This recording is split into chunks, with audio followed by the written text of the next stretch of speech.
Cuba just got 3G. It cannot be overestimated what kind of impact this will have on the country, not just on the private sector and entrepreneurship, but even on relationships within communities.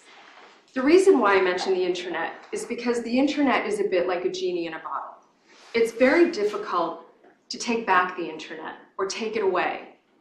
But other things in Cuba can and do get taken away, often without any notice. And this is crucial in understanding the business backdrop there.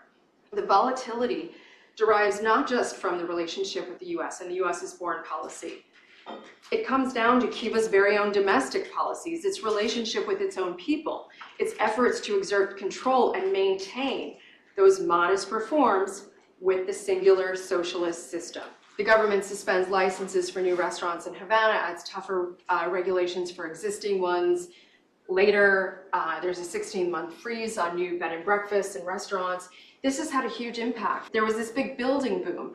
The construction business that was booming, where they had to hire more workers, is all of a sudden frozen. Another key thing to remember here: Cuba will never again have an over-reliance on US commercial interests. No matter how much the government modernizes, no matter how much the socialist stranglehold is loosened, that will never happen. But agriculture in Cuba is deeply entwined with tourism. And not just as a utility function, but agriculture actually could be a driver for tourism in itself. And in some ways, it already is. And the belief was that if the aid from America came in the form of a Cuban American, not just some speculator, investor who has no connection to Cuba, with a bit of altruistic element to it, that this would be a great way to begin to restore those commercial ties. And it's sort of the model of what you would want that relationship commercially to look like, something that actually serves a purpose and is going to help the Cuban people. Many farmers say that higher yields and increasing production is the wrong thing. That's not the answer. Half of what's cultivated doesn't even make it to the consumer. It spoils before it reaches the consumer. They lack the adequate machinery, the adequate equipment, the adequate transportation to move this produce around. The problem is, the more you produce, the greater the loss. But this too doesn't have to be the case.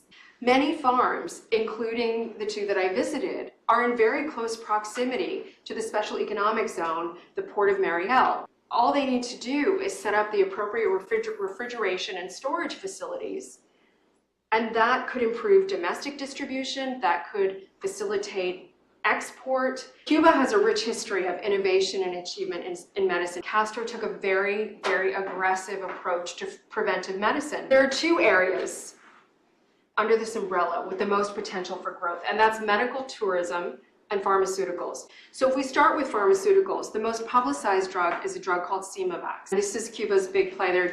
This uses your own immune system, so it's much safer, there are fewer side effects, and most importantly, it's a hell of a lot cheaper. I interviewed a gentleman who is now 9 years post-diagnosis of non-small cell lung cancer, and he's preparing for his annual medical trip to Cuba next month. The potential for this drug is huge. Roswell Park Cancer Center in Buffalo, which is a critically acclaimed treatment center, and this branch of the Cuban Health Ministry will be doing clinical trials. So they're now doing stage 2 clinical trials of this drug. The intention is to apply for FDA approval and then do sub-licensing deals for distribution in America and elsewhere. And the whole idea here is to join forces, use American know-how and Cuban medical expertise, get the FDA approvals, make these drugs accessible. Pharma is something to keep an eye on, especially with regard to innovative groundbreaking drugs, because they're using this in other cancers. They're using different combinations.